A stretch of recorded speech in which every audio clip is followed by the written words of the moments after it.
Tac. Très bien.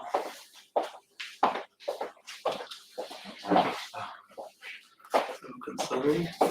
Tac, tac, tac, tac, tac. On est bon. Mathieu, oui, je ne peux pas remonter sur celle-là. À cause de la note des c'est ça. Voilà, pourquoi on se retrouve un quart d'heure avant. Moi, je suis monté.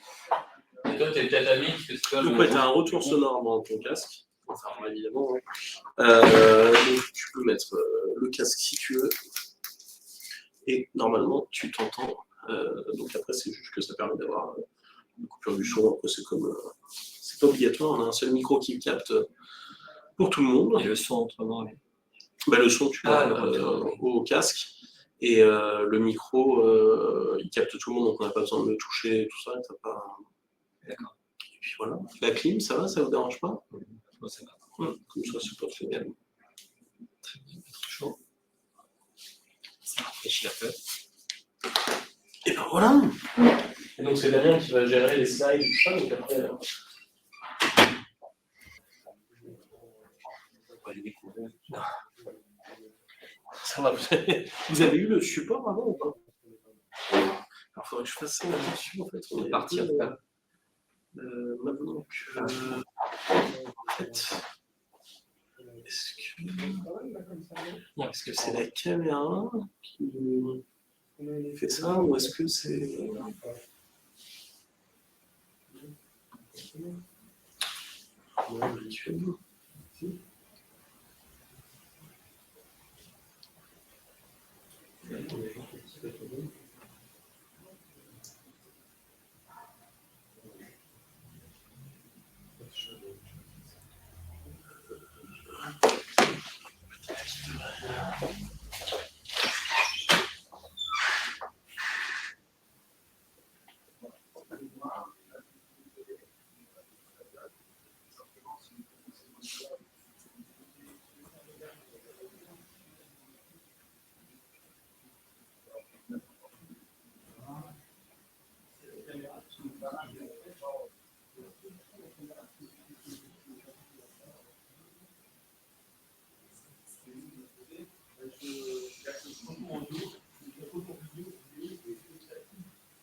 Comme ça.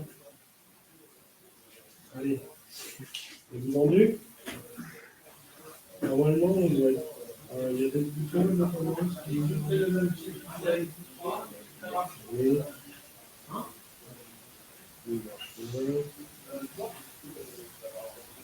Ah non, ah cool. C'est un peu bizarre quand on parle et qu'on s'entend. C'est bien de laisser juste une oreille. En rouge? Oui, ouais, moi je pense que je ferai avec une seule comme ça. Je pense que c'est bien quand on met qu'une seule oreille, on entend si quelqu'un dit quelque chose, on s'entend moins. Donc c'est bon, on est bien dans le cadre. Hop. Alors, super à tous. C'est tout bon. Tu nous entends? Ouais, je vous entends très bien. Je vais demander à chacun d'entre vous de parler tour à tour. Tour à tour. Tour à tour. Et Pierre-Marie. Donc c'est Pierre-Marie. Bonjour. Super. Eh bien écoutez, on vous entend très bien. Damien vient de lancer le lobby. C'est trop fort dans vos casques. Non, ça va. Alors, s'il y a besoin et si c'est trop fort dans votre casque, il y a un bouton volume qui est en face du micro. Ouais. Qui du coup va régler vos 3 micros à vous directement. Est-ce que ça vous va comme ça? C'est bon? Ça peut être parfois un peu agressif, les aigus. Ouais.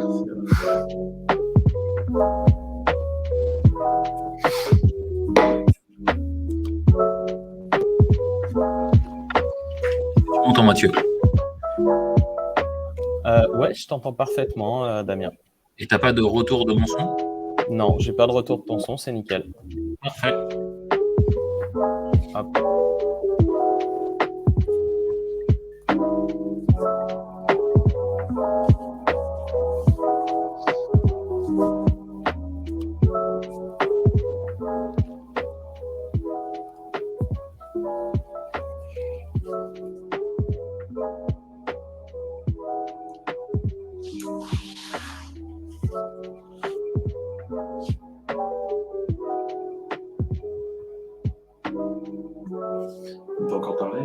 Ouais, il y a 4 minutes. Est-ce que tu sais le nombre d'inscrits qu'il y avait? On avait un peu plus de 100 personnes. D'accord.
Donc,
marché, Damien. Tu nous as invités à activer notre micro. C'est tout bon, je vous entends très bien.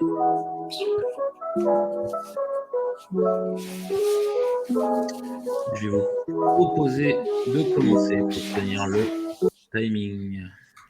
Si cela vous va. Super. Bien, eh bien, écoutez, bonjour à toutes et à tous, à tous nos participants. Bienvenue dans ce webinaire numéro 3, qui est dans donc, la série Inclusion, Sport et Horizon 2024, avec une thématique qui nous est chère aujourd'hui, qui est comment mieux accueillir les personnes en situation de handicap dans nos hôtels. Je vous signale que ce webinaire est enregistré et que vous recevrez évidemment le lien à la fin, que vous pouvez utiliser le chat ou le mode questions pour vous permettre de poser vos questions au fil de l'eau, ce qui nous permettra d'interpeller nos différents intervenants sur les différentes questions que vous pouvez avoir et que le sous-titrage pour personnes malentendantes est activé aussi. Donc, n'hésitez pas à utiliser la fonction qui est dans les applications directement de Livestorm, qui est notre plateforme. Aujourd'hui, plateau de choix, puisque nous accueillons donc Christian Pansard, qui est directeur de la mission handicap du groupe Accor. Bonjour Christian. Bonjour à toutes et à tous. On accueille Pierre-Marie Micheli, qui a de nombreux rôles au sein de au niveau de la déficience visuelle en France, puisqu'il est président de la CFPSA, président de Point de vue sur la ville et vice-président des chiens guides de Lyon Centre-Est, et bien d'autres rôles. Bienvenue Pierre-Marie. Bonjour à toutes et à tous. Et Martin, évidemment, que je ne présente plus, qui est vice-président du groupe Okinéa. Bonjour Martin. Bonjour Damien, bonjour tout le monde et ravi de vous accueillir parmi nous, Christian et Pierre-Marie. Alors, petite présentation de l'ordre du jour, puisqu'aujourd'hui, on va parler des enjeux de l'hospitalité de Paris 2024. Et donc, on présentera évidemment quelques chiffres. On donnera la parole à Christian, qui nous présentera également la partie, finalement, qu'est-ce qui se passe dans l'accessibilité chez Accor et comment on en fait, comment vous en faites un vrai axe stratégique. Et puis, Pierre-Marie nous parlera de son expérience inclusive rêvée, et donc on descendra plus profondément dans la réalité, on va dire, puisqu'on passe du concept du rêve et des endroits où on rêve à la réalité, avec Martin qui nous donnera quelques chiffres de ce que ça peut donner un hôtel inclusif. Donc, si vous m'avez bien compris, des endroits de rêve, des endroits où on rêve, et un petit voyage vers le pragmatisme, mais sans plus attendre, je vais donner la parole à Martin qui va nous présenter un peu les enjeux d'hospitalité de Paris 2024. Merci Damien pour cette introduction. Alors effectivement, les enjeux d'hospitalité de Paris 2024, ils sont tout entiers. On peut passer à la slide d'après. C'est une occasion d'abord pour la France de briller, parce qu'au-delà des Jeux Olympiques, c'est un événement qui est mondial. On va accueillir plus de 16 millions de touristes. Il y a 350 000 personnes en situation de handicap qui vont venir pour les Jeux Olympiques et Paralympiques. Je rappelle toujours que dans JOP, le P, c'est bien pour Paralympique et pas pour Paris 2024. Donc, c'est une occasion pour la France de montrer comment on accueille les fragilités, comment on prend en compte le besoin du plus grand nombre. Et tout ça, ça rayonne. On parle encore des Jeux de Londres. Et récemment, on a encore vu des vidéos montrant comment Londres, grâce aux Jeux Olympiques et Paralympiques, avait pu faire un métro très accessible. Les enjeux, ils sont multiples là-dedans. Évidemment, il y a tout un aspect formation, accueil. Ce qui est intéressant, c'est que ça a mis le sujet sur la table. Nous, on est au cœur de tout ça depuis de nombreuses années. Et pour le coup, avec les Jeux Olympiques et Paralympiques, on se rend compte que l'usage est revenu au cœur du système. Donc, c'est présent dans les discussions. Et évidemment, tout ça, la formation, notamment du personnel dans les hôtels, ça a son importance, en plus de tous les enjeux d'accessibilité et de permettre évidemment d'accueillir du mieux possible les clients. Et cette clientèle, pour les hôtels, c'est une clientèle de choix. Damien, je te laisse passer à la slide d'après. C'est une clientèle de choix. On a relevé quelques chiffres que je vais me permettre de lire, notamment pour nos amis déficients visuels qui nous suivent. La Banque mondiale, elle a évalué sur le territoire français la perte, et je dis bien la perte, de 15 à 20% du marché de cette cible-là, liée à l'inaccessibilité des bâtiments. Donc je trouve que c'est un chiffre assez fort, parce que se dire qu'on passe à côté de 20% d'un marché quand on est hôtelier et quand notre métier c'est d'accueillir simplement parce que le bâtiment ne permet pas de recevoir, ça pose des questions et le retour sur investissement paraît assez direct.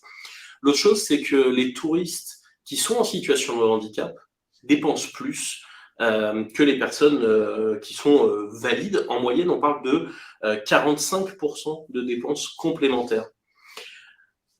Une autre info, c'est qu'une personne en situation de handicap qui est satisfaite va être 10 fois plus promoteur de l'hôtel et de ses services qu'un client lambda. Pour avoir des chiffres un peu plus exacts, on dit que quand un client est content de notre hôtel, il va en parler à 5 personnes en moyenne, là où une personne en situation de handicap va en parler à plus de 50 personnes.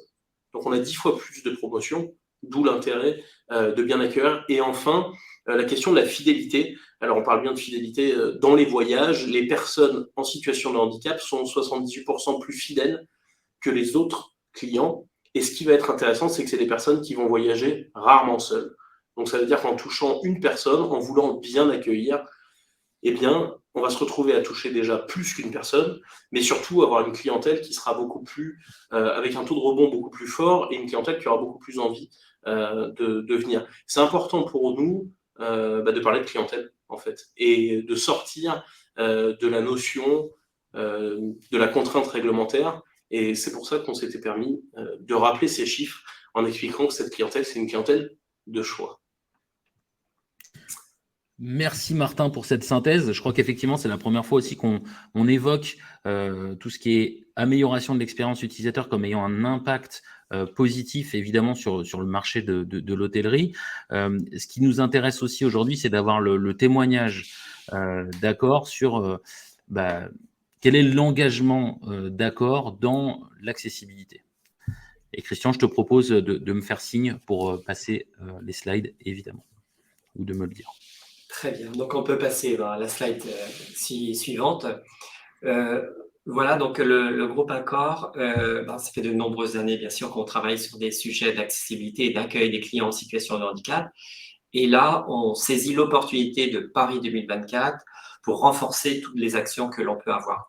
Alors, Paris 2024, en fait, les Jeux Olympiques et Paralympiques, ce ne sera pas que Paris. Il y a différentes villes, bien sûr, en France qui vont accueillir donc des épreuves des Jeux Olympiques et Paralympiques.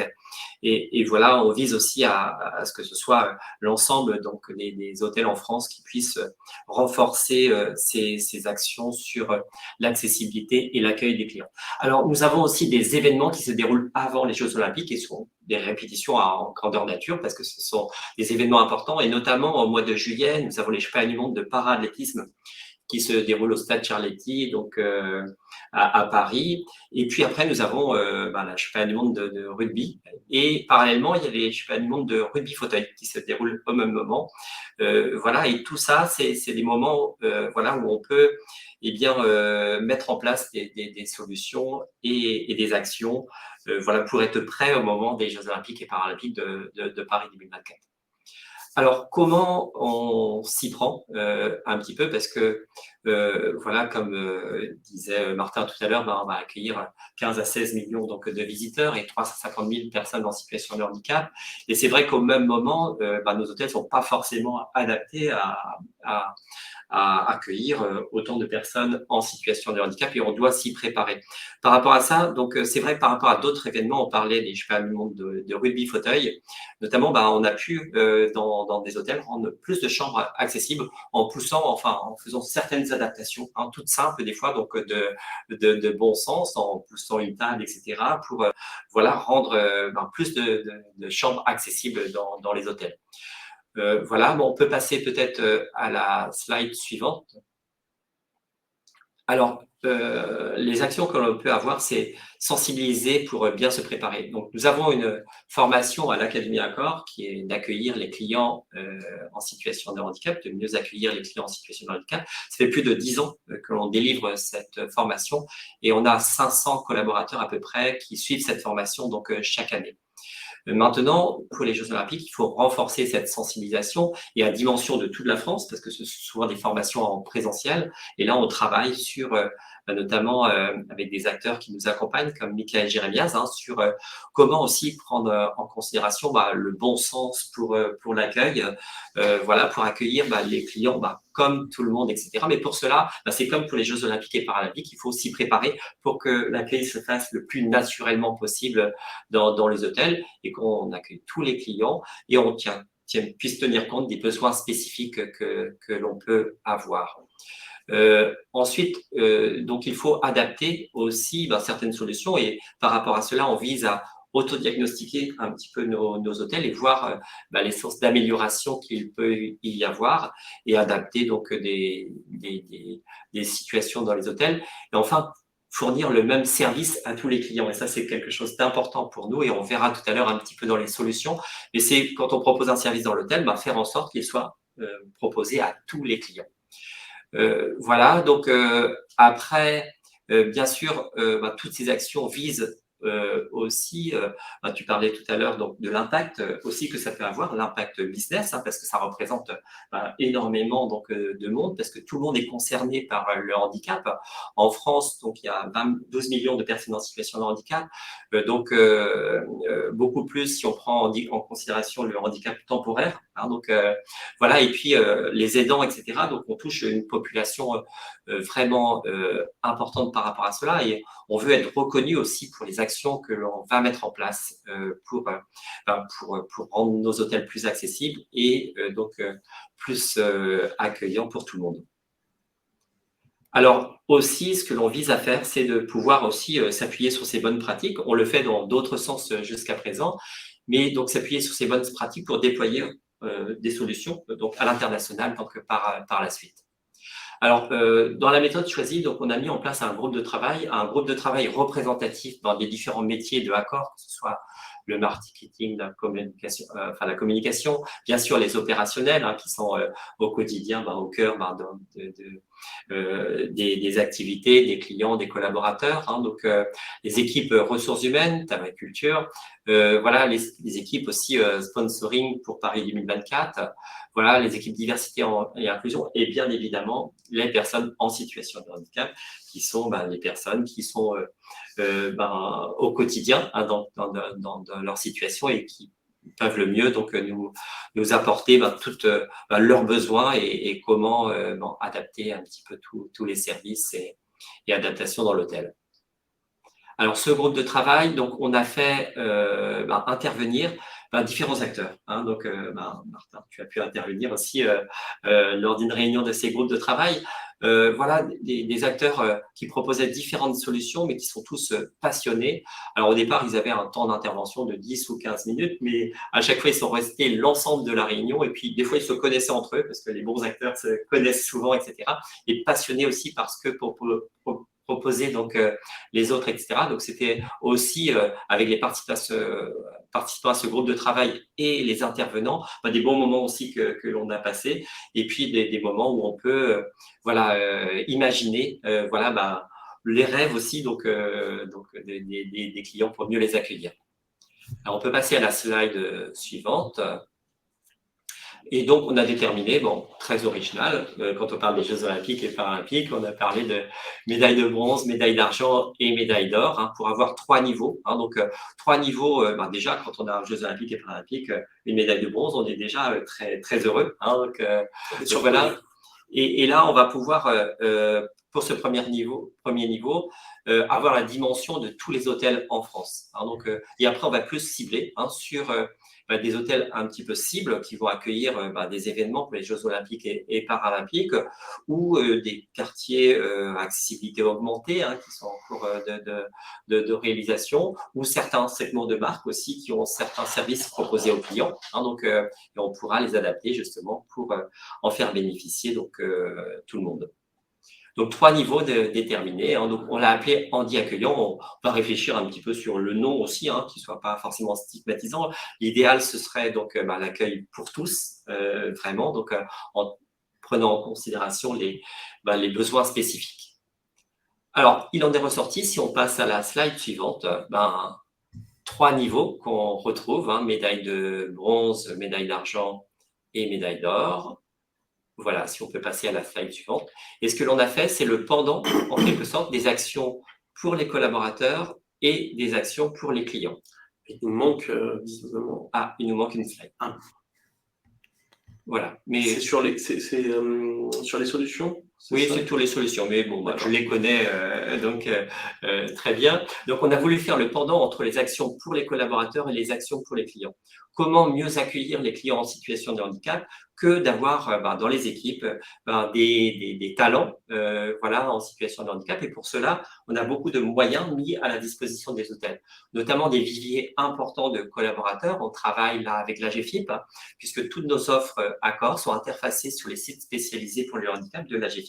Et nous avons des viviers de collaborateurs importants. Donc, on vise à faire en sorte que les hôteliers, quand ils recrutent, aient le réflexe d'aller voir dans ces viviers s'ils ont les talents voilà, pour les différents métiers de Accor. Et on a souvent des personnes passionnées aussi, des personnes motivées dont on a besoin donc, dans les hôtels. Donc, voilà. Et puis, on a des exemples importants de recrutement aussi qu'ils font. Et notamment, si je prends l'exemple d'un recrutement, voilà, donc de Hakim Areski, qui est une personne non-voyante et qui travaille à l'accueil d'un hôtel. Et c'est lui qui accueille les clients, des fois qui va accompagner les clients de leur chambre. Et là, ça fait vivre une expérience également extraordinaire pour les clients, mais également pour les collaborateurs, hein, donc, qui peuvent être fédérés autour de cette expérience aussi de vivre cela.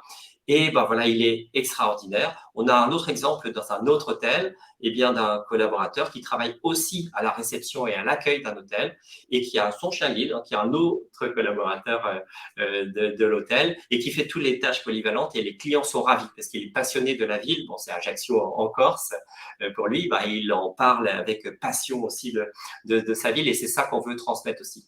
Donc voilà, et on s'aperçoit aussi que quand on a des actions spécifiques, je pense des fois on a des salons de recrutement où on va mettre des adaptations pour les personnes malentendantes, on s'aperçoit comme par hasard qu'il y a plus de personnes à venir qui sont malentendantes. Hein, donc, moi, j'allais aussi avec une collaboratrice qui travaille avec moi, qui pratique la langue des signes, langue des signes française, et on s'est aperçu qu'on a fait beaucoup d'entretiens, enfin pas moi, mais elle, en langue des signes française.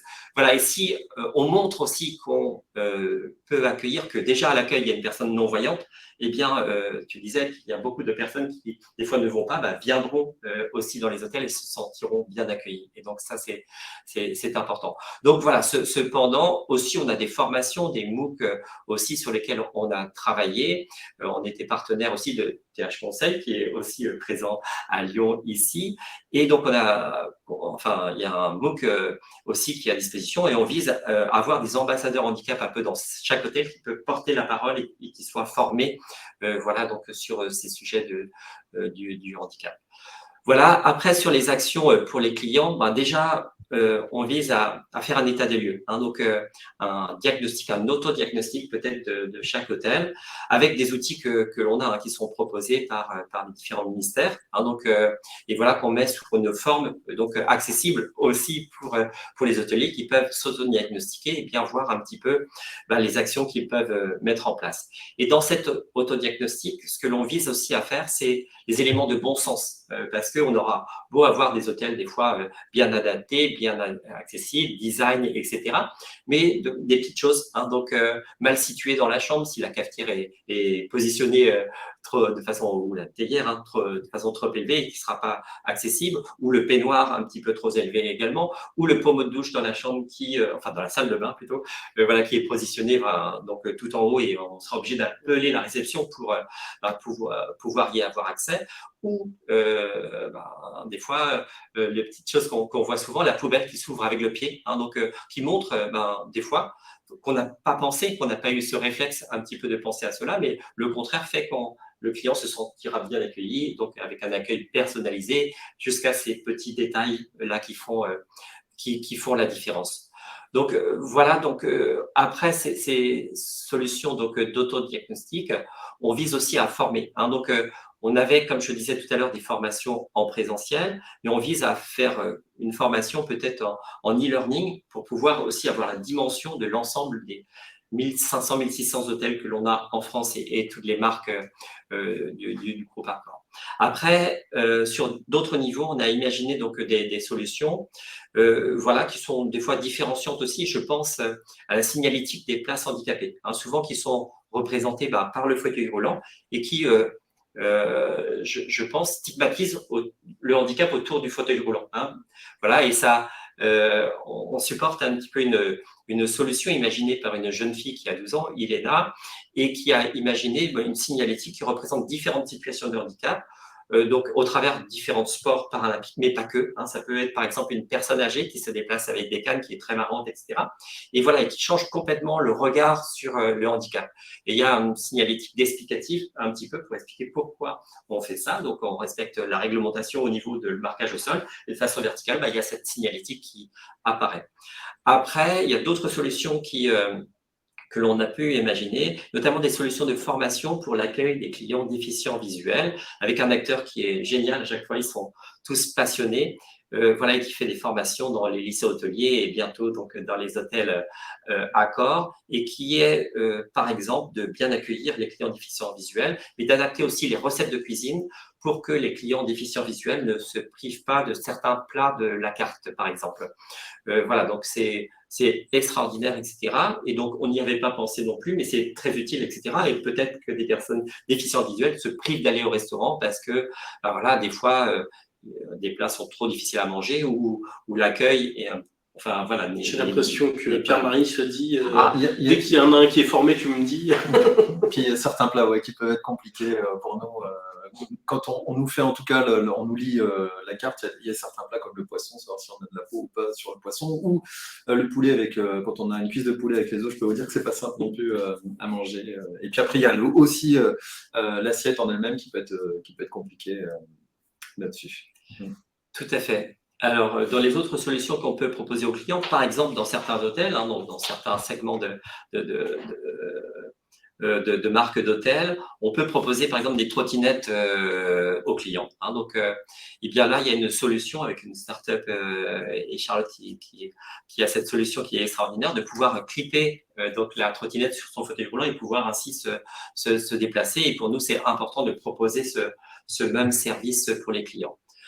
On a également, on développe depuis quelques années maintenant ce que l'on appelle la Smart Room, c'est-à-dire c'est notre chambre inclusive qui inclut les adaptations de la chambre, au design de la chambre déjà, et avec des solutions innovantes, voilà, avec le lavabo dans la salle de bain qui se lève ou qui se rabaisse, avec le lit de la même manière, etc., avec le pommeau de douche que j'évoquais tout à l'heure, mais qui se rabaisse tout simplement en tirant voilà, sur le tuyau et tout ça. Donc, et également, là, on travaille également à chaque fois pour continuer à innover, à ce que la porte de la chambre puisse s'ouvrir à l'arrivée du client avec son badge ou son smartphone qui est programmé, et ce qui évite à la personne d'avoir la difficulté déjà de rentrer dans la chambre en poussant la chambre, en rentrant donc avec le fauteuil roulant dans la chambre, etc. Donc voilà, différentes solutions donc pour développer cette smart home au niveau du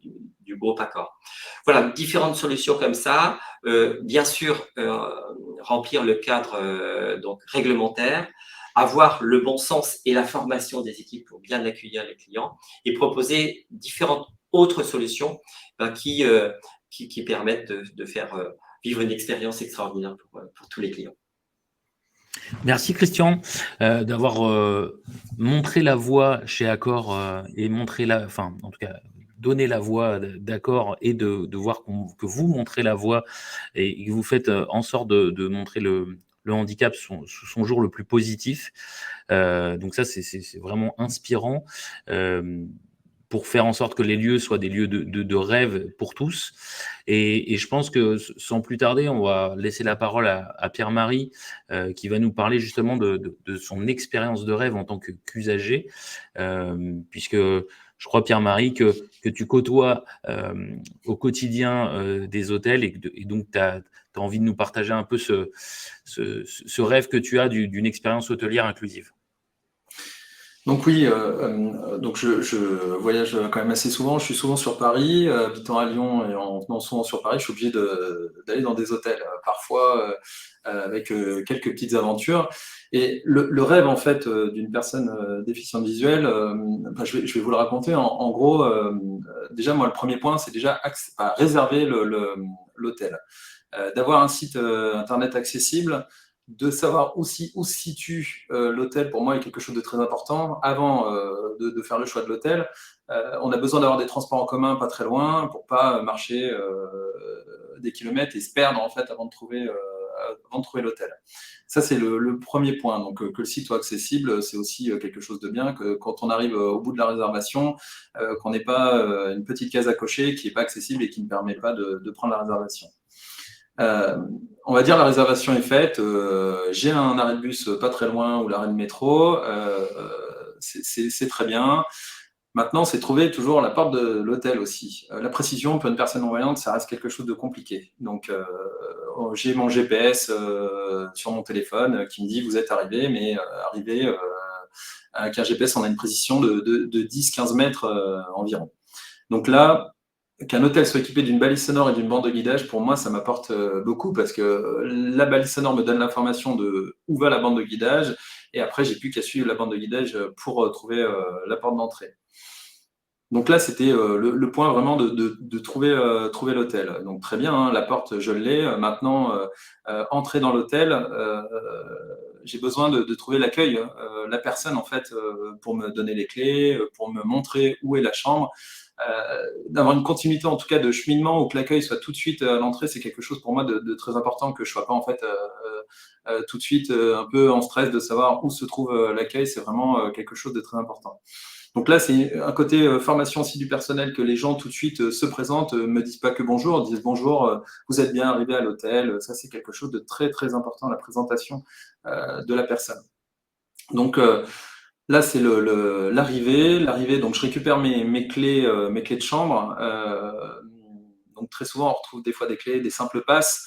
Pour moi, dans mon rêve, en tout cas, ce que j'aimerais, c'est d'avoir un pass avec un porte-clés et d'avoir en fait en relief le numéro de la chambre en relief et en braille aussi, parce que c'est quand même deux choses différentes. On peut avoir des personnes en fait qui ne savent pas lire en relief les chiffres et qui lisent que le braille, donc ça apporte une inclusion en tout cas à tout le monde sur ce genre de clé.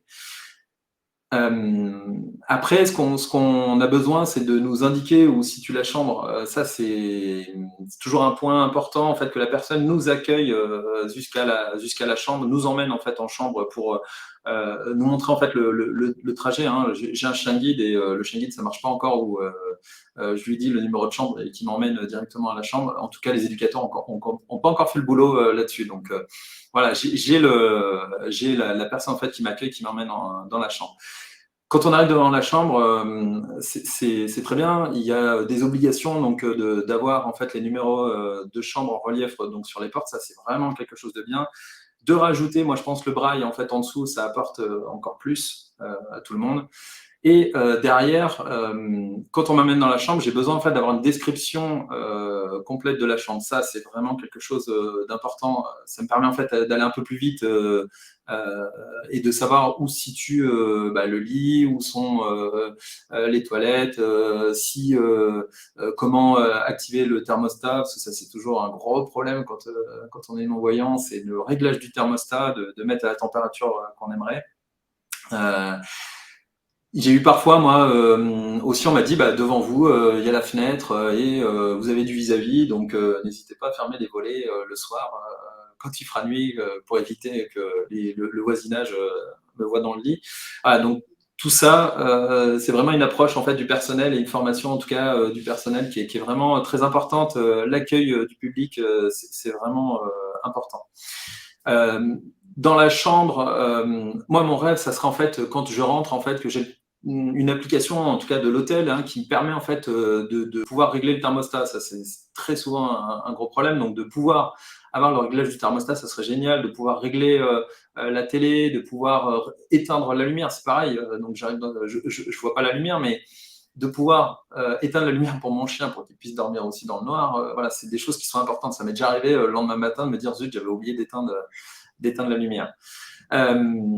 D'avoir une description aussi, je pense, dans l'application, c'est quelque chose d'intéressant. Ça veut dire que la personne, elle est partie, j'ai besoin de savoir où se situe la télé, voilà, je sais où c'est, de savoir où se situent les toilettes, c'est toujours important aussi. Donc, dans cette application, je peux avoir tous ces points. Donc, ça, c'est le petit passage en chambre. Maintenant, voilà, j'ai le problème de sortir de la chambre et d'aller au restaurant. On va dire que dans l'hôtel, j'ai un restaurant, très bien, mais il faut pouvoir s'y rendre. Et ça, pour moi, c'est toujours compliqué. Donc, d'avoir une application de l'hôtel qui intègre une application de guidage au mètre près, ça serait vraiment, pour moi, quelque chose de très intéressant et qui me permettrait en fait de me rendre rapidement au restaurant. Et encore mieux, moi, je pense qu'il pourrait être bien, c'est d'avoir en fait de connaître en fait la carte du restaurant avant en fait de se retrouver au restaurant et de se dépêcher d'avoir les informations lues en fait par le serveur. On est toujours un peu gêné quand le serveur nous lit la carte, toute la carte en détail. On se dit oh là là, on va peut-être se dépêcher. Le pauvre, il a du travail aussi derrière, donc ça lui prend du temps. Donc de pouvoir en fait dans l'application réserver en fait son plat, je pense que ça pourrait être bien, et d'avoir un temps, voilà, le plat sera prêt dans 20 minutes, donc dans 20 minutes, je sais que je peux descendre au restaurant et avoir mon plat. Donc là, je descends donc avec une application de guidage en fait qui me permet de m'indiquer où est l'ascenseur, où se situe le restaurant, puisque quand je suis arrivé, je ne savais pas où il était au sein de l'hôtel. Là, ça me guide en fait jusqu'au restaurant. Et mon rêve, ça serait en plus, le problème, c'est toujours de trouver la table. Ça reste un problème. Et là, en fait, que l'information soit donnée au serveur et aussi, je ne sais pas, moi, que la table émette un bruit pour dire votre table est ici, voilà, moi, ça me permettrait rapidement de situer à l'écoute où se situe ma table.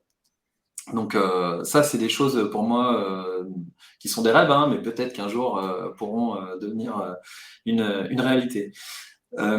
Ça, c'est le point restaurant, on va dire, le soir. Alors moi, j'ai un chien guide. Quand on a un chien guide, on a besoin le soir de le sortir et de l'emmener dehors. Et ça, pour moi, c'est très important.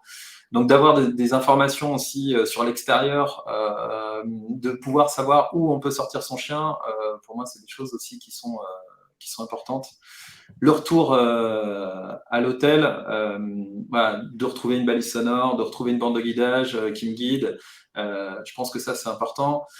Et mon rêve, ça serait aussi que l'appli me dise, si vous voulez, il y a un bar pas très loin dans l'hôtel et on peut vous servir un verre en me listant les verres qui sont présents. Donc voilà, ça, c'est des choses pour nous. On le sait, souvent on n'a pas toutes ces informations-là, qu'on peut avoir des bars, qu'on peut avoir un spa, qu'on peut avoir des choses comme ça qui sont présentes dans certains hôtels. On n'a pas toutes ces informations-là. En tout cas, on a les informations importantes, mais pas tout. Voilà, donc ça me permettrait vraiment d'avoir plus. Et pareil, donc quand on est dans un hôtel ou restaurant, souvent on est toujours un petit peu, on cherche le serveur, on ne sait jamais trop où il est. Donc de pouvoir aussi avoir dans l'application un petit bouton pour appeler le serveur pour que, je ne sais pas, en fait je veux un dessert plus rapidement parce que je suis assez pressé, voilà, ça me permettrait d'avoir un dessert comme j'ai envie. Donc ça, c'est les petits points pour moi qui seraient vraiment importants là-dessus. Et les hôtels, parfois on recherche en fait l'hôtel par l'emplacement et aussi des hôtels qu'on connaît parce qu'on y est déjà allé, qu'on avait été bien reçu. Et on a peur en fait parfois de retourner à des hôtels différents. Et je pense que ça, c'est important de la communication en fait des hôtels, de dire que derrière on sera bien reçu et qu'on aura vraiment qu'il y a eu des gros efforts en tout cas qui ont été faits là-dessus. Je pense que c'est vraiment une part importante. La communication, c'est vraiment quelque chose pour moi important. Voilà, donc ça c'est mon rêve. Après, j'ai eu quelques petites aventures dans certains hôtels qui sont super bien passées, dont un Novotel.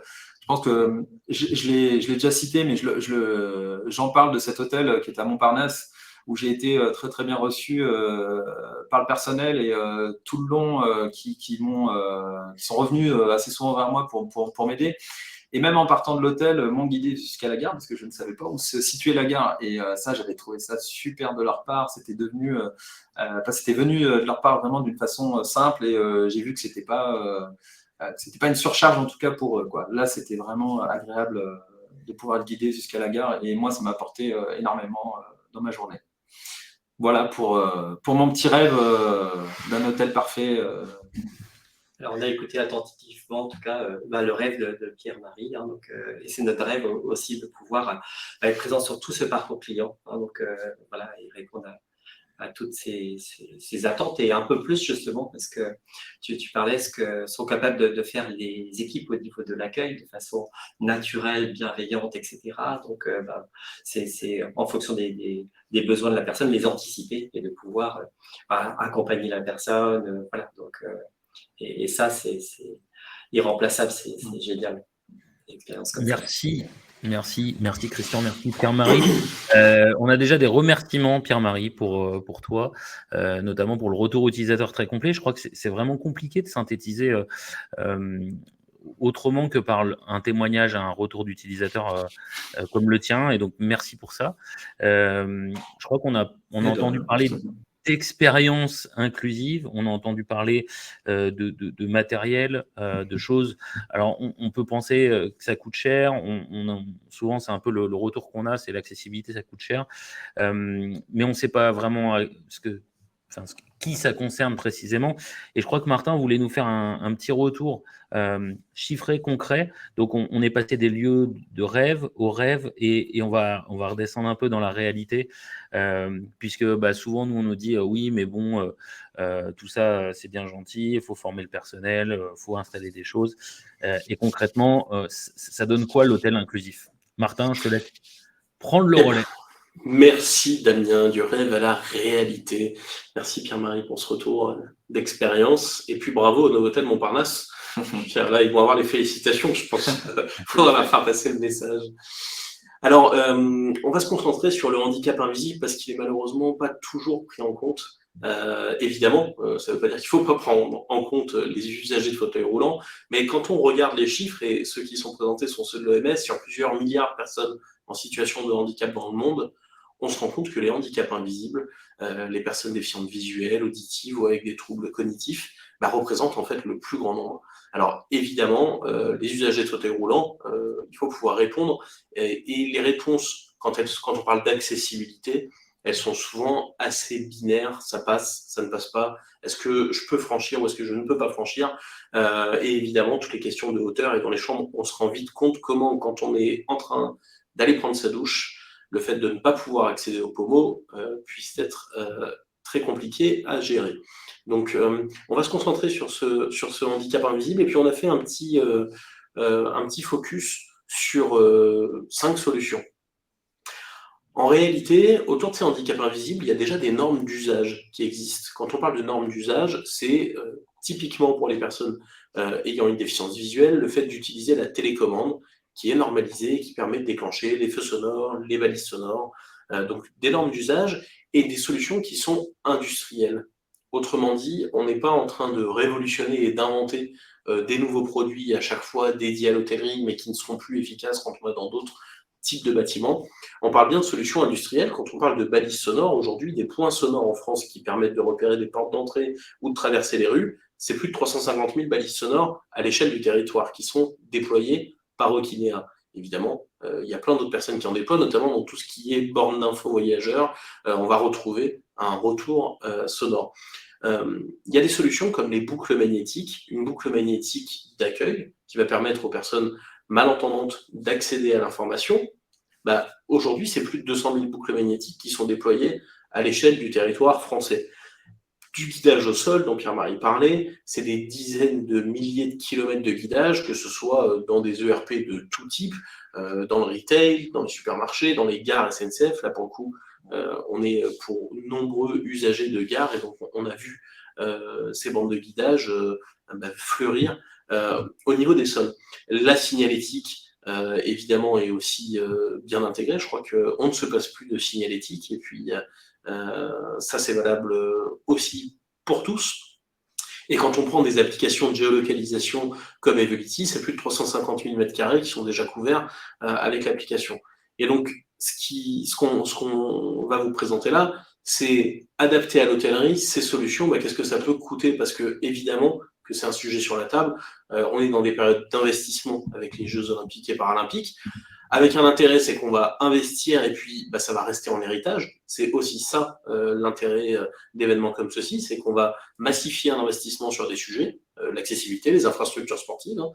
Nous, on parle d'accessibilité. Aujourd'hui, dans le sport, on voit bien que toutes les villes ont des territoires qui sont beaucoup plus accueillants et qui permettent l'activité sportive de manière beaucoup plus intense et qualitative que ce que c'était avant l'annonce des Jeux. Donc voilà, ça va permettre d'investir massivement et en même temps d'avoir toute une phase d'héritage autour de ces solutions. Alors quel budget? Combien ça coûte, Martin, accessible? Alors, je ne vais pas vous la faire à la Pierre Bellemare, mais ceci dit, on va parler de prix. Quel budget pour un hôtel pour prendre en compte les déficiences sensorielles? Alors, pourquoi on a pris 25 et 80 chambres? Parce que 25 chambres, c'est le nombre moyen de chambres qu'il y a dans des hôtels hors marque, hors franchise, et 82 chambres, c'est le nombre moyen qu'on va retrouver dans des hôtels franchisés avec des marques et des rayonnements nationaux ou internationaux comme chez Accor. On a fait ce calcul. Une balise sonore, on a repris un peu le rêve de Pierre-Marie, on essaie de faire de son rêve une réalité. Combien coûte un rêve?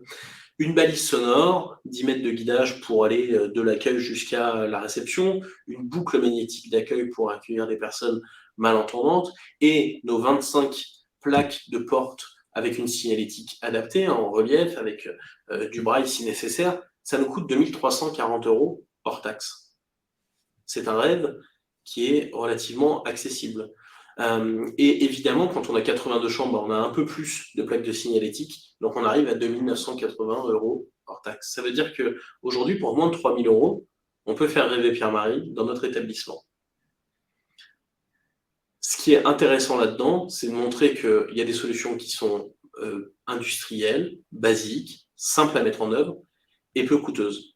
Et donc, l'accessibilité au handicap sensoriel, parfois, c'est un petit rien qui va tout de suite changer, évidemment, le parcours client, le parcours usager, et qui, dans le schéma d'une entreprise comme un hôtel, reste peu significatif en termes d'investissement budgétaire.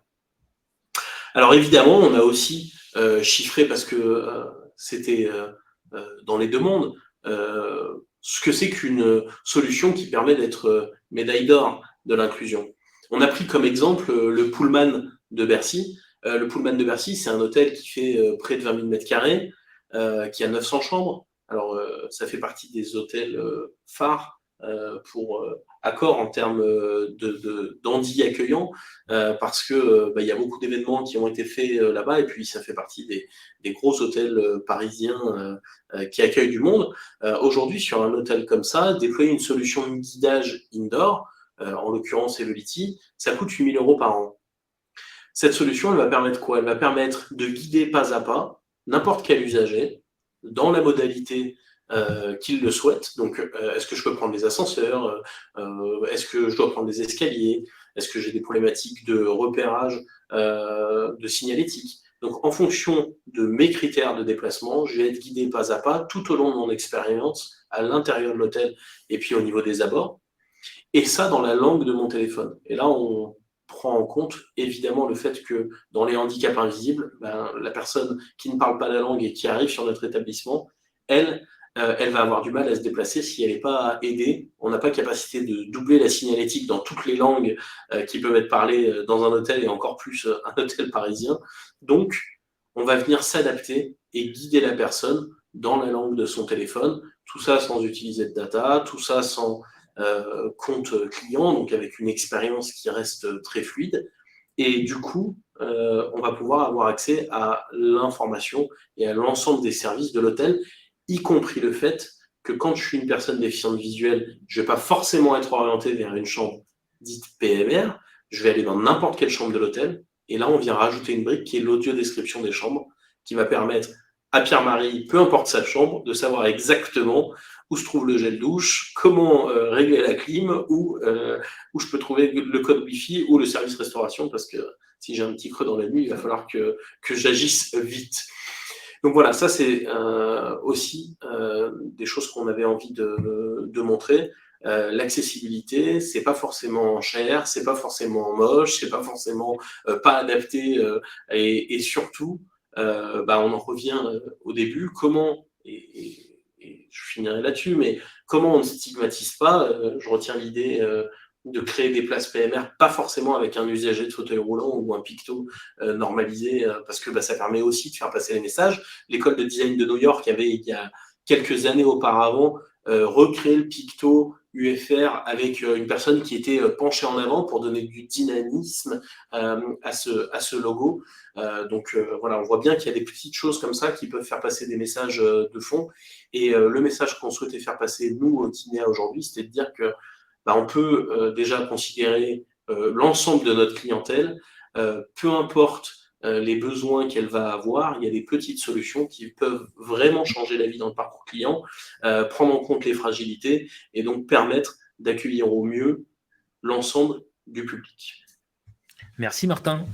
Alors effectivement, accessibilité concrète et on s'efforce de mettre des chiffres et de donner des retours d'expérience. Je crois que c'est ça qui est important, notamment pour ceux qui assistent au webinaire, montrer que c'est concret, qu'il y a des solutions et que le prix ne dépend pas. Le côté ça dépend, c'est non. On peut afficher aujourd'hui, nous, des choses qui sont concrètes et tangibles. On se permettra de vous adresser ce guide de l'hôtel inclusif qui met à disposition 5 solutions, les 5 solutions qui sont décrites, comment les choisir et puis combien ça coûte, parce que je pense que le but, c'est aussi de faire avancer vos réflexions. Et puis, en parlant de vos réflexions, ça va être à votre tour de nous poser vos questions donc sur le canal dédié. N'hésitez pas en tout cas à poser toutes vos questions. On en a déjà une qui est arrivée, qui est à ta destination, Christian. C'est sur les pictogrammes de places PMR qui ont été où vous avez innové et où vous avez changé la forme. Est-ce que c'est des choses qui sont visibles, nous demandons-t-on? Alors, cette solution, on l'a déployée pour l'instant dans les sièges du groupe Accor, dans les hôtels Pullman, et on les retrouve facilement puisque c'est Ilenatech qui ont créé cette solution et qu'on a soutenue, et on peut retrouver sur leur site un petit peu les différents, cette signalétique des places handicapées différentes et qui changent le regard sur le handicap. Donc, Ilenatech. Ilenatech, ça marche. J'en profite pour saluer Gilles et Valérie Rochon, qui sont et néanmoins fondateurs de l'entreprise et qui sont nos fans. Et même, je vois Gilles retraité, mais je sais qu'il est toujours actif et qui suit toute l'actualité, évidemment, d'Okinea. Effectivement, en tout cas, les questions de l'hôtellerie et de l'accueil des publics restent hyper importantes, et ça fait longtemps qu'on travaille sur ces sujets et sur des solutions simples à mettre en œuvre, parce que mettre en œuvre des travaux en hôtellerie, ça pose beaucoup de questions. On est sur des établissements qui accueillent des clients tout au long de la journée et de la nuit, et donc entre les équipages des pilotes d'avion et puis les clientèles avec des horaires inversés pour les internationaux et autres, faire des travaux dans un hôtel, c'est pas toujours évident. Nous, on en a fait une spécialité, on a équipé plus de 220 hôtels avec nos solutions, et c'est vrai que à chaque fois se repose la question de comment à la fois on va répondre avec des produits normalisés dans l'usage ou dans la réglementation, et en même temps adaptés à la charte, à l'identité du lieu, parce que les hôteliers ont bien compris, et ça il y a quelques temps maintenant, que même si les marques existent, même si les chartes existent, il faut adapter à chaque lieu, et effectivement, on ne va pas créer de la même manière l'accessibilité quand on est au plein cœur de Paris que quand on est à Tahiti ou dans d'autres zones un peu plus exotiques. Pour autant, le besoin de l'usager reste le même. Donc, Pierre-Marie, quand il part en vacances au bord de la plage, il a toujours besoin de sa balise, de sa signalétique ou de ses différents éléments de repérage. Et de retrouver la porte de la chambre. Ça, c'est un point, je peux vous dire, très important, parce que le nombre de fois où des hôtels n'ont pas de signalétique en fait, sur la porte, où on pense être dans la bonne chambre et on met la clé, et c'est la personne qui est dans la chambre qui ouvre sa porte et qui me dit « Monsieur, je crois que vous êtes trompé de chambre ». C'est toujours après un stress, et puis on dérange d'autres personnes. Alors que quand derrière, il y aurait la signalétique plus l'application qui me dit « Vous êtes arrivé à votre chambre, je peux regarder en même temps aussi la signalétique pour être sûr, me rassurer », et là, on est sûr de soi et on n'a plus trop de questions. Parce que comme je dis, pour nous, le travail, c'est comme quand on va au travail, on passe la porte. Pour nous, c'est déjà du travail à ce moment-là, quoi. On est obligé en fait de toujours être attentif à tout quand on se déplace. Et là, c'est le cas dans un hôtel aussi. On a vu une fois le trajet avec un personnel. Après, quand il faut aller au restaurant et on sait à peu près. Et si c'est un grand hôtel qu'on a passé, on a tourné à gauche, après à droite, après l'ascenseur est sur la gauche, mais qu'on ne sait pas trop où est le bouton d'appel et choses comme ça. Si derrière j'ai une application qui me donne toutes ces informations, ça enlève quand même un stress assez important dans le déplacement. Donc ça, c'est vraiment.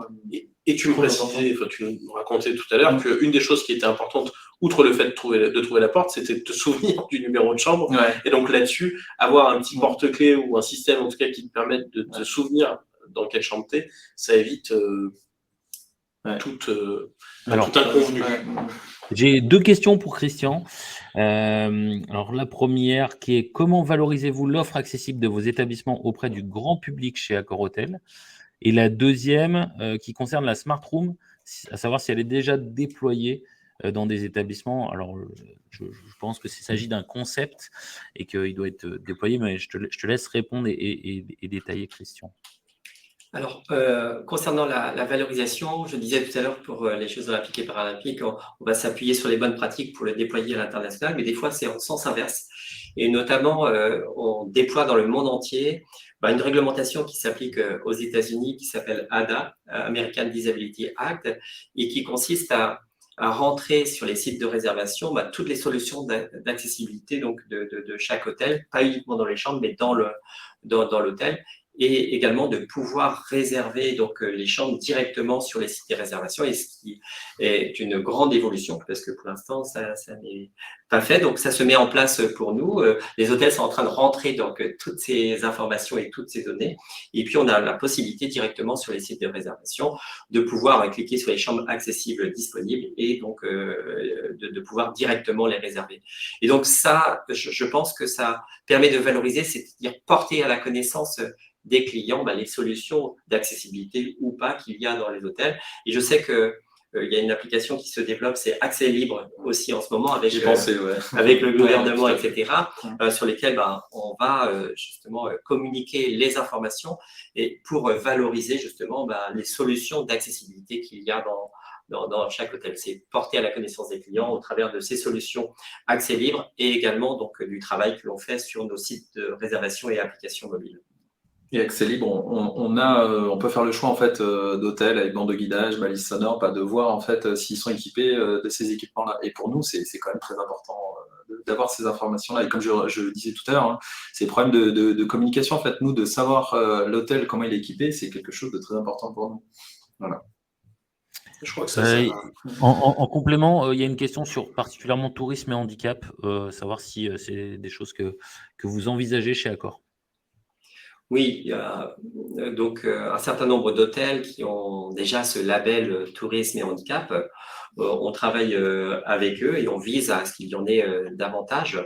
Également, on travaille avec les offices de tourisme qui auditent nos hôtels actuellement sur l'accessibilité. Je pense que c'est vraiment travailler tous ensemble pour s'améliorer. Donc, voilà, sur ces solutions. Et effectivement, on travaille avec tourisme et handicap et on vise donc à avoir beaucoup plus d'hôtels labellisés tourisme et handicap. On en profite pour saluer Annette Masson. Oui, tout à fait. Et concernant la Smart Room, le concept, est-ce que c'est déjà déployé tout ou partie? Comment ça se passe? Oui, donc c'est un modèle de chambre qui est en exposition au niveau du groupe Accor, qu'on présente aussi aux différents propriétaires d'hôtels qu'on déploie soit donc, dans le modèle intégral de la Smart Home, mais également par des modules. Hein. On a des briefs un petit peu de cette chambre, et quand il y a des rénovations, des constructions d'hôtels, on peut prendre certaines solutions donc, de cette chambre, mais pas forcément l'intégralité, puisqu'on a beaucoup d'hôtels dont les chambres sont design, sont smart également déjà, mais on peut appliquer certaines solutions innovantes donc pour la conception des chambres, la rénovation et l'amélioration des chambres. Donc, on est en cours quotidien donc, de déploiement de cette Smart Home ou des modules de cette Smart Home. Alors, on a une question sur des coûts de flash lumineux. Est-ce que quelqu'un sait combien ça coûte un flash lumineux ? Je ne sais pas le dire. Alors, en fait, tout ça, c'est raccordé au système de sécurité incendie. Donc, généralement, c'est pas tellement le flash en lui-même, parce que les flashs, aujourd'hui, ça coûte quelques centaines d'euros, mais c'est plus tout le raccord au système de sécurité incendie qui peut faire que, en fonction des prestataires et autres, la note peut grimper. Là-dessus, on pourra... en fait, il faut regarder le projet concret pour pouvoir donner des estimations. Alors, il y a une question également intéressante sur la différence entre une chambre PMR et non-voyant. Peut-être rappeler les besoins, puisque effectivement, la chambre PMR, c'est assez générique comme approche. Donc, je ne sais pas qui veut prendre la question. Peut-être. Moi, est-ce que ça t'arrange, Pierre-Marie, une chambre PMR ? En fait, non. Je vais vous dire, parce que souvent, en fait, c'est des grandes pièces, des grandes chambres, et en fait, pour moi, c'est souvent plus compliqué. La douche aussi, c'est un problème, parce qu'en fait, tout est de même niveau, et souvent, il n'y a pas de rebord pour savoir, et en fait, je mets de l'eau souvent un peu partout, parce que j'ai pas, en fait, la distance de savoir où va l'eau, et des choses comme ça. Enfin, pour moi, c'est souvent plus compliqué. Donc, souvent, on me met la chambre PMR, mais pour moi, souvent je leur dis, n'hésitez pas, en tout cas, une chambre comme tout le monde. Il y a très peu de différence, en tout cas, entre les deux. Moi, voilà. C'est vraiment, je pense, PMR, c'est bien comme c'est dit, hein, personne à mobilité réduite. Moi, c'est la vue, c'est pas, j'ai pas de mobilité réduite, donc voilà. Souvent, et puis. Je pense que c'est une chose qu'il faudra peut-être faire attention pendant les JO, c'est que des personnes déficientes visuelles, elles peuvent, aller dans d'autres chambres. Une personne en fauteuil, si une personne déficiente visuelle utilise la chambre PMR et qu'il y a une personne après en fauteuil qui veut prendre cette chambre, ça va être compliqué. Donc voilà, peut-être de faire attention aussi sur ces points-là. Je pense que ça serait une question à se poser bientôt là-dessus. Alors, en rebond, Pierre-Marie, pour toi, une question. C'est pour des petits hôtels qui n'auraient pas forcément le budget d'investissement sur des produits. La question est de savoir un peu quelles compétences devrait avoir le personnel d'accueil, notamment sur la partie sensibilisation. Comment accueillir les personnes aveugles et malvoyantes, et puis comment leur fournir une expérience optimale. Alors, ce qui est très important, déjà, c'est la formation du personnel. Hein. Ça, c'est vraiment important, en fait, d'avoir un échange, en tout cas, d'avoir une formation. C'est-à-dire que la personne, quand j'arrive, ça ne soit pas juste le simple bonjour, qu'elle m'explique bonjour, vous êtes à l'accueil, de m'emmener dans la chambre sur le premier trajet, de me demander si j'ai besoin ou pas après, voilà, de ne pas hésiter, de me montrer aussi où est le téléphone, parce que c'est pareil. Vous avez souvent des affiches qui sont présentes sur le petit bureau dans la chambre où il y a le numéro d'appel de l'accueil, qui est, je sais pas, le numéro 9, mais il faut le savoir. Si on ne me le dit pas, je ne pourrais pas avoir l'information. Donc ça c'est, je pense, une chose qui peut être intéressante aussi, c'est que dans une application ou au moins dans un document en format numérique accessible, qu'on puisse avoir accès à ces choses-là aussi, ça peut être quelque chose d'intéressant de savoir que pour appeler c'est tel numéro, pour moi c'est aussi important. Et derrière, là, je peux après avoir quelqu'un de l'accueil qui peut monter et m'emmener au restaurant si j'ai pas vu le trajet. Et ça, c'est souvent le problème dans les grands hôtels, hein, où on a tout un trajet qui est assez long. On peut vite rapidement être perdu dans ce genre de lieu. Parfait, très éclairant. Donc, pas forcément besoin d'investir dans du matériel, mais dans une compréhension de ce que c'est la déficience visuelle et d'être formé et de former son personnel sur le sujet. Après, je suis pas totalement autonome aussi quand voilà, je suis obligé d'appeler quelqu'un, des choses comme ça. Ce qu'on cherche, c'est aussi d'avoir de l'autonomie et de pouvoir se déplacer, entre guillemets. Moi, j'utilise des fois le mot liberté, même pas autonomie, parce que en fait, je suis pas libre de pouvoir me déplacer seul si je suis obligé d'appeler quelqu'un pour venir me chercher, vous voyez ce que je veux dire, passer. Voilà, moi, je pense qu'il y a un mot vraiment, ce mot liberté, c'est vraiment comme ça que je conçois, quoi. Voilà. Merci. On est arrivé au bout des questions. Il y avait une question plutôt sur la réglementation qui, je pense, nécessiterait une réponse a posteriori sur un hôtel Mercure, particulièrement rue de Richelieu à Paris. Donc, on en reparlera avec Christian. Il me reste à vous remercier si nous n'avons pas d'autres questions.